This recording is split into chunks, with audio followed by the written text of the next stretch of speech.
So, a very good afternoon, students. Today we are starting with a new chapter of a Golden Race book, chapter number 6. What is amiss with us? तो जो इस chapter का जो author है, writer है, वो हमें बताना चाह रहा है कि हम कहाँ पर हमारी गलती है ना। इंडिया के पास सब कुछ है, सबसे ज़्यादा रिसोर्सेज है, सबसे ज़्यादा इंटेलिजेंट ब्रेन्स है।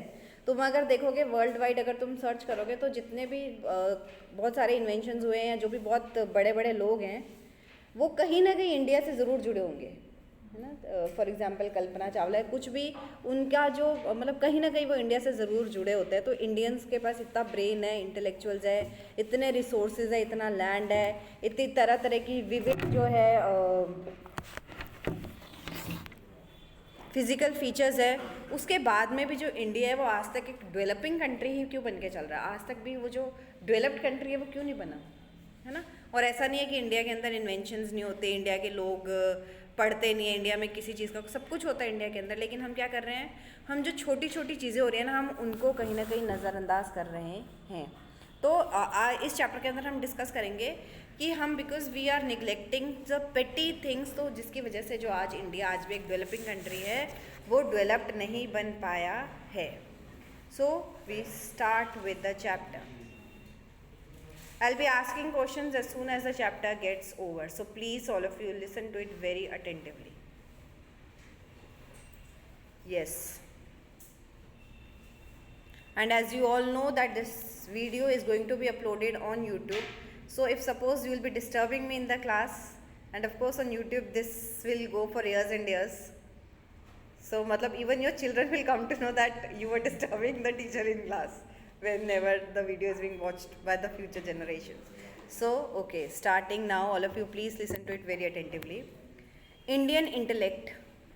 Ours is the nation of intellectuals. It is not said out of sheer patriotism. Studies at home and abroad have revealed that not long ago, a study was undertaken in the schools of Britain to find out children of which nation excelled in intelligence.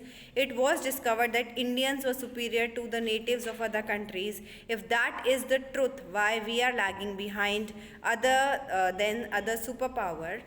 Why there is brain drain from a country to other affluent nations? Why our imports exceed our exports? Why we look to developed nations for help and aid? Where are we at a miss? Saying so does not mean our progress is not. The Bhakra Nangal dams, Bhilai Rourkela, Durgapur steel plants, Tarapur nuclear reactors, etc. are some of our big achievements. But in the grandeur of big, the small has been neglecting. E.F. Schumacher was not wrong when he captioned in his best seller, "Small is beautiful." Here are a few instances to show how the neglect of these small but important issues has hampered our glory.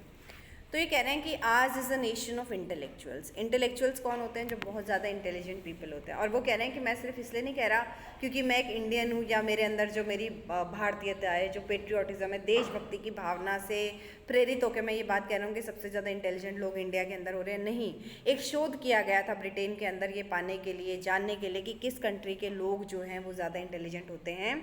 तो it was find out कि जो India के लोग हैं वो सबसे ज़्यादा दूसरे कॉन्टिनेंट्स या दूसरे जगह कंट्रीज़ के लोगों के तुलना में ज़्यादा इंटेलिजेंट होते हैं. अब फिर भी इंडिया के अंदर आज भी इंडिया इज़ लैकिंग बिहाइंड. हमको हमारा जो हम एक्सपोर्ट कम करते हैं, हम इम्पोर्ट ज़्यादा कर रहे हैं. क्यों कर रहे हैं, है ना? क्योंकि इंडिया में ब्रेन ड्रेन हो रहा है. आज भी तुम सब मतलब तुम यहाँ पे मतलब class of 60 students is sitting in front of me, और अगर आज भी तुमसे ये पूछा जाए, मतलब अगर तुमसे ड्रीम्स पूछे जाएँ तो most of you will be कि मतलब हमारे ड्रीम्स होते हैं, आई विश वो कितना लकी है वो अमेरिका रहता है, या मतलब we just want to go abroad, है ना. इंडिया को तो हम कुछ समझते ही नहीं है. तो ब्रेन ड्रेन क्या होता है कि जब यहाँ पे हम एजुकेशन लेते हैं, यहाँ पे हम पढ़ते लिखते हैं, सब कुछ करते हैं, और फिर हम बाहर चले जाते हैं, है ना. तो हमने एक बार यहाँ से किया और हमारा जो यूज़ है वो कोई और कर रहा है. So that is brain drain. तो क्यों हो रहा है ब्रेन ड्रेन इंडिया से? तो कह रहे हैं कि हमने, और ऐसा नहीं है कि हमने कोई बड़ी उपलब्धियाँ नहीं है, भाखड़ा नंगल डैम, इतने सारे इन्होंने एग्जाम्पल्स दिए हैं, हमने बहुत कुछ अचीव भी किया. ये तो नहीं कह सकते ना कि हमने कुछ भी नहीं किया. लेकिन हमने क्या किया, हमने छोटी छोटी जो चीज़ें हैं उनको हमने निगलेक्ट किया है. और इस चैप्टर के अंदर हम उन चीज़ों को ऊपर ही वो करेंगे आज. ठीक है. अब ये कह रहे हैं social behaviour and civic sense. हम सब इंडियंस हैं and we all are proud to be Indians. लेकिन है ना, सिर्फ कह देने से कि I am a proud Indian is not enough, है ना। मैं एक छोटा सा एग्जाम्पल यहाँ पे तुम लोगों के साथ शेयर करना चाहती हूँ कि of course we all love our parents, है ना, and our parents love us too. अब आवर पेरेंट्स वांट, तुम्हारे पेरेंट्स को चाहिए कि तुम्हारे 10th क्लास के अंदर अबव 90% आए ऑफकोर्स, या अबव 80% आए, तो दे आर रेडी कि वो सब कुछ तुम्हारे लिए कर रहे हैं, है ना। ये बुक चाहिए पापा, हाँ चाहिए। अब तुम अगर अपने पापा को जाके बोल देते ओ आई लव यू पापा, is that sufficient for your father? तुम सिर्फ बोल रहे हो कि आई लव यू पापा, तुम्हारे पापा पापा मुझे वो बुक चाहिए, हाँ वो ला दी, और वो बुक रखी है, तुमने उसको खोल के भी नहीं पढ़ा, एंड स्टिल यू आर, तुम जा रहे हो आई लव यू पापा, तो पापा का एक भाड़ में गया लव वव। बोलने से नहीं होता है, वो करके दिखाना पड़ेगा। हाँ तुम्हारे पापा तुम्हारे लिए, मतलब कि वो जो चाहते हैं उसके लिए तुमने क्या करा, to show that love, you will have to show that, वो तुम्हें दिखाना पड़ेगा, तब सामने वाले को दिखेगा। ऐसा नहीं कि मतलब कहने से कुछ नहीं होता कि हाँ मतलब हम कहते हैं बहुत देशभक्त हैं, I am an Indian, true Indian, ये वो, सो मैं मर जाऊँगा मिट जाऊँगा, हम कहते बहुत कुछ है, लेकिन do we really do that? Never, कुछ भी नहीं। मतलब हम रैपर भी उठा के, हम यहाँ से इतनी हिम्मत नहीं है हमारी कि हम डस्टबिन तक पहुँच जाएँ, यहीं पे फेंक देंगे। तो what, where is that love? We'll have to show that love. तो वो जो सिविक बिहेवियर है, जो सिविक सेंस है, सोशल रिस्पॉन्सिबिलिटीज़ है, वो हमारे अंदर उनकी कमी है, जिसकी वजह से जो आज इंडिया है इतना पिछड़ा हुआ है ना। मतलब इमेजिन करो हमारे नेता जो हमारी कंट्री को रिप्रेजेंट कर रहे हैं, मतलब you can not listen to them for more than 50 minutes, 15 minute तो अगर किसी डिबेट, किसी न्यूज़ चैनल को लगा के बैठ जाते हो। अब ये तो ऐसा नहीं है ना न्यूज़ चैनल सिर्फ इंडिया के अंदर ही चल रहा है, वो ऑल ओवर वर्ल्ड चल रहा है। And look at the language they use, मतलब दे हैव फॉरगॉटन एवरीथिंग, सब कुछ वो भूल गए हैं, मतलब शोज़ के लिए। तो वो कैसा इंडिया हम रिप्रेजेंट कर रहे हैं? यूजलेस इंडिया, है ना। इंडिया की छवि को हमने कितना, मतलब इंडिया संस्कृति क्या सिखाती है? आदर सम्मान, सबसे छोटे से भी आप करके बात करना सिखा रही है, और वहाँ पे तो we don't know what we are saying, what we are doing. तो ये जो सोशल रिस्पॉन्सिबिलिटी है ना, हम क्या हेट स्पीचेस हो रही हैं, वी आर नफरत फैलाने का काम सब कोई कर रहा है। तो वो कैसे इंडिया को, हम क्या लोग आपस में ही लड़ने में लगे हुए हैं, तो प्रोग्रेस के बारे में तो हम सोच ही नहीं रहे। हमको तो दूसरा हमारे पड़ोसी ने प्रोग्रेस कैसे करी, उससे हमें प्रॉब्लम हो जाती है। अब कैसे मैं उसको नीचे लाऊं, है ना, कैसे उसकी प्रोग्रेस को ख़त्म किया जाए, ऐसा सब हमारे दिमागों के अंदर चल रहा है। So these are the basic reasons या common reasons due to which we still are looking for help to the developing nations always. So they say, here are we at the lowest ebb. It may be a journey or a walk, a feast or a fair, a meeting or a gathering, a serious study or a leisure, are most of the exhibit carcass ignorance of minimum basic decencies. Let us see how and where we lack in our social behavior and cultivation of civic sense. छोटी से छोटी चीज़ में हम avoid कर देते हैं, है ना। चाहे हम एक नॉर्मल, अगर हम आज तुम क्लास में, अभी तुम सीरियसली पढ़ रहे हो, तुम कभी घर पे भी पढ़ रहे होते हो, है ना। जब पढ़ रहे हो तो पढ़ना है ना उस टाइम, हम उस टाइम पढ़ेंगे नहीं। एग्ज़ाम टाइम में हम स्ट्रेस ले लेंगे, हमारे पेरेंट्स भी स्ट्रेस में आ जाएंगे, हमें मतलब है ना साइकेट्रिस्ट के पास ले जाने की नौबत आ जाती है। कोई पेरेंट्स कंप्लेन करता है कि हमारा बच्चा बहुत रोता है, इसने बहुत स्ट्रेस ले रखा है। क्यों ले रखा है स्ट्रेस? क्योंकि जब पढ़ना था तब तो वो पढ़ा नहीं, और अब उसने स्ट्रेस ले लिया। तो ऐसे ना, मतलब हम अपने जो हमको जो खेलने के टाइम पे हम खेलते ही नहीं है, उस टाइम काश अभी मैं पढ़ लेता, पढ़ने के टाइम में काश अभी मैं खेल लेता, तो हमको पता ही नहीं एक्चुअली हम कर क्या रहे हैं। ये कह रहे हैं कि नॉइज़ पोल्यूशन एक सबसे बड़ा, अब ये छोटे छोटे फैक्टर्स के बारे में बात कर रहे हैं। Noise pollution, human air is meant for receiving sound of normal range of decibels. हम सबको पता है, ये तुम साइंस में पढ़ चुके हो कि एक कुत्तों को बहुत ज़्यादा सुनाई देता है ना, वो छोटी सी आहट उनको सुनाई दे जाती है। ह्यूमन, हम सबकी एक हियरिंग कैपेसिटी होती है, जिसको ऊंचा सुनता है तो उनके क्या, उसके अंदर कोई इम्पेयरमेंट आ जाता है, कोई रुकावट आ जाती है, तो वो ऊंचा सुनने लगे। तो एक पर्टिकुलर डेसिबल्स है, हमको उतना ही जो साउंड है उसको हम बियर कर सकते हैं।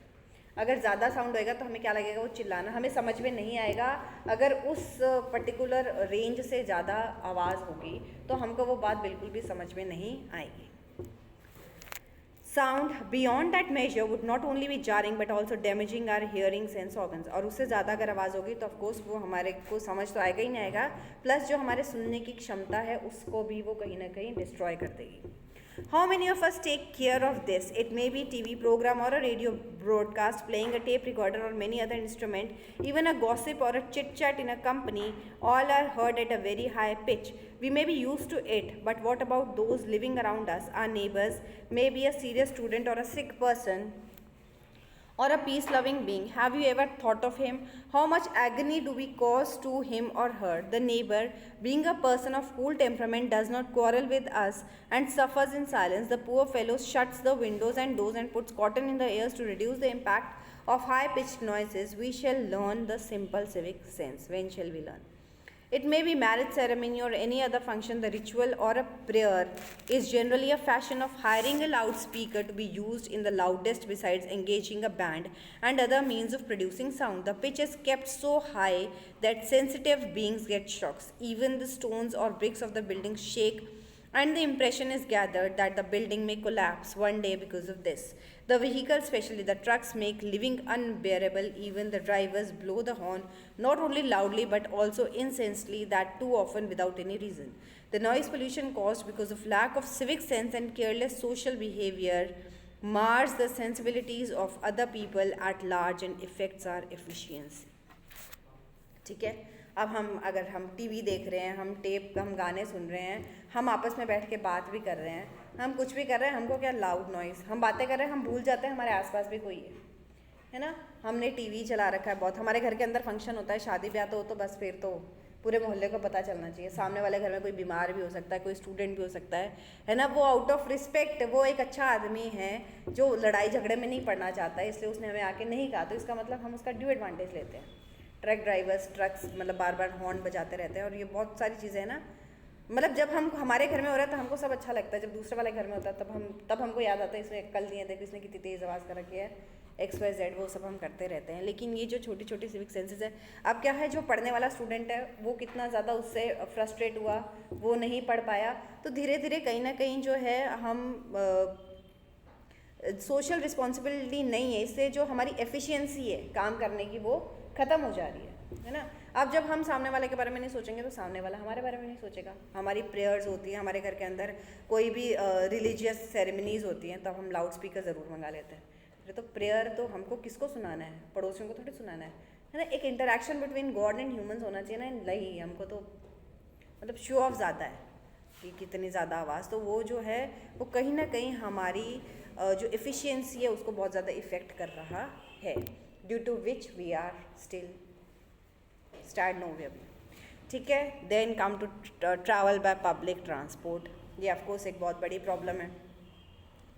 पब्लिक ट्रांसपोर्ट पता है सबको क्या है ना. अपनी गाड़ी लेके जाओ, कभी देखो उसमें कचरा फेंक रहे हो या कुछ भी नहीं यार. पब्लिक ट्रांसपोर्ट में जाओ फिर तो वहीं मूंगफली के छिलके, वहीं टॉफ़ीज़, वहीं सब कुछ है ना. सबको मतलब पब्लिक ट्रांसपोर्ट्स में लिख लेंगे पता नहीं सब कुछ, वहीं पे अपनी दिल की सारी भावनाएं व्यक्त कर देते हैं. सब कुछ मतलब इतना गंदा कर देते हैं, इतना गंदा कर देता है. कुछ लोग पान चबा चबा के थूकते हैं स्ट्रीट्स पे, हर जगह स्टिंकिंग है ना. तो उससे क्या हो रही है, बदबू आ रही है, स्मेल आ रही है. क्या हो रहा है, हमारी जो हेल्थ है उससे कितनी ज़्यादा उससे प्रॉब्लम हो रही है ना. हर जगह सिर्फ गंदगी है. हमारे घर बहुत साफ़ सुथरा, और बाहर अगर खाली जगह थोड़ी सी भी किसी की पड़ी है, बस फिर वो सबके लिए डस्टबिन है. पूरा एरिया वहाँ पे ला के कचरा डालता रहेगा. उससे क्या हो रहा है, उससे मच्छर मक्खी कितनी सारी बीमारियाँ जो उन चीज़ों से पनप रही है है ना. तो ऑफकोर्स प्रोग्रेस करने के लिए सबसे ज़्यादा ज़रूरी क्या होती है, हेल्थ. हम अपनी हेल्थ का खुद ही ध्यान नहीं रखते हैं, because we lack the civic sense of things. We misuse the things and then we complain others. So एक और जो चीज़ है कि जब हम पब्लिक ट्रांसपोर्ट से ट्रैवल करते हैं, अब देखो पब्लिक ट्रांसपोर्ट के अंदर जगह जगह ये लिखा होगा कि smoking is injurious to health. मतलब मैंने नोट किया है जहाँ पे नो पार्किंग का बोर्ड लगा है वहाँ पे तो ज़रूर गाड़ी आगे खड़ी करेंगे. स्मोकिंग इज़ इंजूरियस, वहाँ पे लोग स्मोक कर रहे हैं, तो वो रहा ही नहीं ना, कोई डर वर कुछ रहा ही नहीं.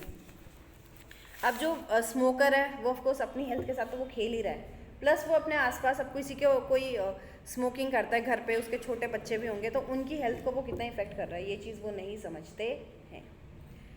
Then it is traffic sense. ठीक है. अब ट्रैफिक सेंस तो हमें से कोई समझता ही नहीं है ना. जितनी तेज़ बाइक चलाएंगे उतना तो हमको वो मिलेगा ना, गैलेंट्री अवार्ड मिलना है कि हाँ ये देखो ये क्या ऐसे मरियल सा बाइक चला रहा है, धीरे क्या चलाना है, तेज़ चलाना है, और फिर वो आवाज़ें और निकालनी है, पता नहीं क्या क्या करना है. तो है ना, अपनी जान की तो हमें एक परवाह ही नहीं है, तो सामने वाले को और हम मारते हैं है ना. कई बहुत सारे मतलब ऐसे समझ लो कि 90% जो एक्सीडेंट्स हैं, ऑफकोर्स जब मैं गाड़ी ड्राइव करूँगी तो I will be very safe on my side है ना, लेकिन सामने वाले ने आके टक्कर मार दी बिकॉज उसको बहुत जल्दी थी। तो ऐसा होता है, कई बार हमारी गलती नहीं होती है, हम ट्रैफिक सिग्नल्स को हम नहीं मानते हैं, और अब कोई भी तुम में से 80 नहीं है लेकिन तुम सब बाइक स्कूटीज़ यूज़ कर रहे हो, तो कहीं ना कहीं हम सब मतलब सिविक सेंस है ही नहीं ना, इसलिए तो हम इंडिया जो इतना पिछड़ा हुआ है। और सबसे जो बड़ी बात है, जो अभी मैं एक चैप्टर पढ़ा रही थी 11th के अंदर, उस चैप्टर के अंदर लिखा हुआ था कि इंडिया के जो नियम हैं, कायदे हैं, कानून हैं, बहुत अच्छे हैं, बहुत अच्छे हैं, लेकिन सबसे बड़ी बात क्या है कि वो कोई फॉलो ही नहीं करता, और उनको जो है ना स्ट्रिक्टली इन्फोर्स ही नहीं किया गया है ना। जिसके पास पैसा है, सारे जो कानून है वो उसकी जेब के अंदर है, पैसा फेंको और बस काम खत्म। सो अगर उनको स्ट्रिक्टली इन्फोर्स कर दिया जाए तो India is really a very beautiful place to live and survive. Vehicles जो है, पुराने व्हीकल्स चल रहे हैं, गाड़ी की मेंटेनेंसेस नहीं होती हैं, स्मोक एमिट करते हैं, इतना ज़्यादा वो एयर पोल्यूशन कर रहे हैं, इतना ज़्यादा वो नॉइज़ पोल्यूशन कर रहे हैं। ड्राइवर्स, उनको ना अपनी उसकी मतलब पता नहीं, सबको एक जल्दबाजी है कि बस सबसे पहले मैं पहुंच जाऊँ। हम कभी किसी शॉप पे जाएंगे, देख लेना वहाँ पे 5 कस्टमर्स खड़े होंगे ना, सबको ऐसा लगेगा कि सबसे पहले भैया मेरे को ही दे दे और मेरे को ही दिखा दे, भैया थोड़ा जल्दी, भैया थोड़ा जल्दी। हर चीज़ के अंदर हम कहीं भी जाएंगे, कुछ भी करेंगे, we are all in a Hari.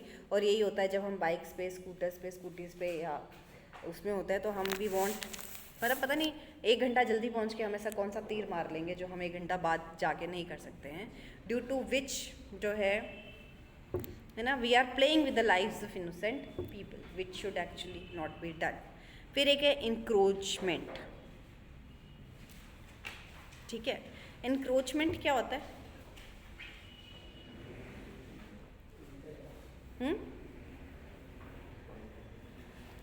Encroachment होता है छेड़छाड़ कर लेना, मतलब एक होता है अभी जो चल रहा है अतिक्रमण करना चल रहा है ना। दुकान की ज़मीन तो हमारी इतनी सी है, आगे फिर वो मतलब वैसा पूरी एक रोड ही ब्लॉक कर रखी है लोगों ने, है ना। हम जो हमारी गवर्नमेंट की जो प्रॉपर्टी, उसको तो उस पर तो हम हमारे बाप का अधिकार समझते हैं। लोगों के घर की ज़मीन तो कहीं ख़त्म हो जाती है, आगे उनके जो पेवमेंट चलते हैं, आगे उनकी सीढ़ियाँ हैं, किसी ने गार्डन्स ही बना रखे हैं, किसी ने कुछ कर रखा है, किसी ने सीढ़ियाँ तो मतलब ऐसे समझ लो 100% भारत के जो लोग हैं उनकी सीढ़ियाँ तो गवर्नमेंट सड़क पे ही उतरेंगी, वो अपनी घर की ज़मीन को सीढ़ियों के लिए बिल्कुल भी यूज़ नहीं करते हैं। तो वो क्या कर रहे हैं, वो इंक्रोचमेंट कर रहे हैं, सड़कें छोटी हो जाती हैं, कुछ भी नहीं है उसके, है ना। उससे क्या हो रहा है, उससे सिर्फ एक खतरा, लड़ाइयाँ। सो जैसे ठीक है, ये जो 4th पॉइंट ये हमें बता रहे थे, ये 5th point actually 5th point है क्लीनलीनेस, ठीक है। क्लीनलीनेस तो हमें समझ में ही नहीं आता क्या होता है क्लीनलीनेस, है ना। अगर मैं ये बैग्स खोलूँ ना, इसके अंदर से भी इतना कचरा निकले सबके, तो रबिश, वेस्ट मटेरियल, बस हमारा घर साफ होना चाहिए, बाकी हमें किसी चीज़ से कोई मतलब नहीं है। पर कुछ लोगों को तो घर से भी कोई मतलब नहीं होता घर पे भी बस मतलब टीवी देख रहे हैं रैपर, वो सोफ़ा के पीछे, बेड के नीचे, और मम्मियाँ बेचारी लगी रहती हैं, है ना। बनाना स्किन, कुछ भी है ना, बस फेंका, ठीक है। और दूसरा करता हमें बहुत बुरा लगता है ना।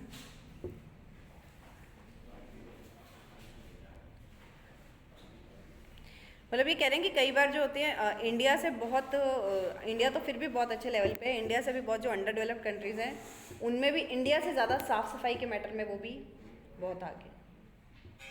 मतलब एक कचरे का बिन रखा होगा इंडिया के अंदर, उसके आसपास कचरा ही कचरा होगा, उसके अंदर बिल्कुल भी नहीं होगा। ये इंडियंस की हैबिट है। So we will continue this chapter in a next class.